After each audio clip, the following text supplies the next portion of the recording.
மக்கள் அனைவருக்கும் வணக்கம். வீடியோக்குள்ள போறதுக்கு முன்னாடி நீங்க நம்ம சேனலுக்கு புதிய பார்வையாளரா இருந்தீங்கன்னா, மறக்காம நம்ம சேனலை சப்ஸ்கிரைப் பண்ணிக்கங்க.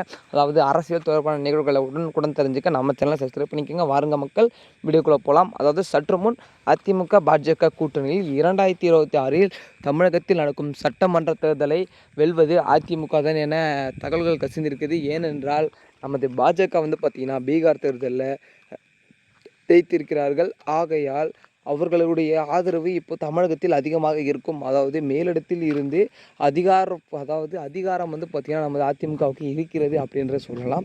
ஏனென்றால் பாஜகவுடன் கூட்டணியில் இருக்கிறது நமது அதிமுக, இது உங்கள் அனைவருக்குமே தெரியும்.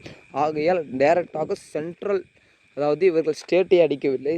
அதாவது என்னதான் திமுக கட்சியின் பார்த்திங்கன்னா கூட்டணி நமது தமிழகத்தையொட்டி இருந்தாலும், காங்கிரஸாக இருந்தாலும், ஆனால் காங்கிரஸ் பார்த்திங்கன்னா இந்த தேர்தலில், பீகார் தேர்தலில் தோல்வி அடைந்தது உங்கள் அனைவருக்குமே தெரியும்.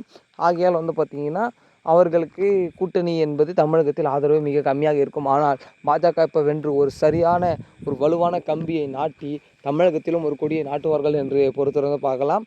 அதாவது அதிமுகவில் தான் பாஜக கூட்டணி என்று அதிகாரப்பூர்வமாக தெரிந்தது. ஆனால் இவர்கள் இருவருக்கில் என்னை ஒப்பந்தம் போட்டிருக்கிறார்கள் என்று தெரியவில்லை. ஏனென்றால் தமிழகத்தில் பொதுச் செயலாளர் பாஜகவுடைய அண்ணாமலை அவர்கள் இன்னும் பார்த்திங்கன்னா அதிமுகவுடன் இணைந்து எந்த ஒரு பேச்சுவார்த்தையும் தொடங்கவில்லை. ஆகையால் பார்த்திங்கன்னா இது ஒரு யோசிக்கக்கூடிய விஷயம். அதாவது அண்ணாமலை பாஜகவில் தான் இருக்கிறார், இருந்தும் கூட ஏன் அதிமுகவின் பொதுச் செயலாளரான எடப்பாடி அவர்களிடம் ஏன் பேசவில்லை என்று தெரியவில்லை. அதை பொறுத்து தான் மக்களை பார்க்க வேண்டும். ஏனென்றால் இவர்களுக்கிடையே என்ன பிரச்சனை என்று யாருக்கும் தெரியாது.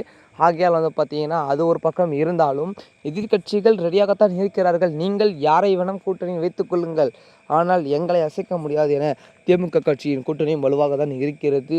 அதாவது விசிகே அப்படின்ற நிறைய முக்கியமான கட்சிகளுடன் கூட்டணி சேர்ந்து இருக்கிறது நமது திமுக, திராவிட முன்னேற்ற கழகம் கட்சி. அதாவது அடுத்த வருடம் 2026 சட்டமன்ற தேர்தலுக்கு வெல்வதற்கு அதிக வாய்ப்புள்ளதான ஒரு கட்சி என்றால் அது திமுக கட்சி சொல்லலாம். அதுக்கப்புறம் புதிதாக ஒரு தமிழகத்தில் ஆட்சியை மாற்றக்கூடிய, அதாவது ஆதி காலத்தில் இருந்து அரசியல் இருக்கும் கட்சிகளையும் மிரண்டு போகிற அளவுக்கு பார்த்திங்கன்னா ஒரு சதவீதத்தை எட்டியுள்ளது நமது தாவேக்கா.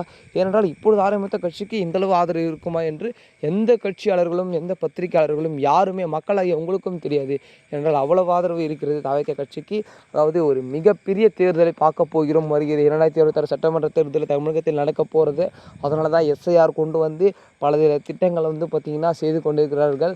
நிபந்தனைகள் அரசு தேர்தல் ஆணையம் பார்த்திங்கன்னா இப்போ ஒரு சில நிபந்தனைகளை விட்டு இருக்கிறார்கள். எஸ்ஐஆர் மூலமாக யார் இருக்கிறார்கள் இல்லை என பார்த்திங்கன்னா ஒரு கணக்கெடுப்பு எடுக்கிறார்கள். அதை ஒட்டி தான் அரசியல் நடக்கும். இப்பொழுது தெரிந்துவிடும் 2026 தேர்தல் பார்த்திங்கன்னா ஒரு உண்மையான ஒழுங்காக நடக்கக்கூடிய தேர்தலாக இருக்கும் என கருதப்படுகிறோம். ஓகே மக்களை, இந்த மாதிரியான அரசியல் தொடர்பான நிகழ்வுகளை தெரிஞ்சுக்க நம்ம சேனலை சப்ஸ்கிரைப் பண்ணிக்கோங்க. ஓகே, அடுத்த வீடியோவில் அடுத்த காலம் சந்திக்கிறேன். நன்றி, வணக்கம்.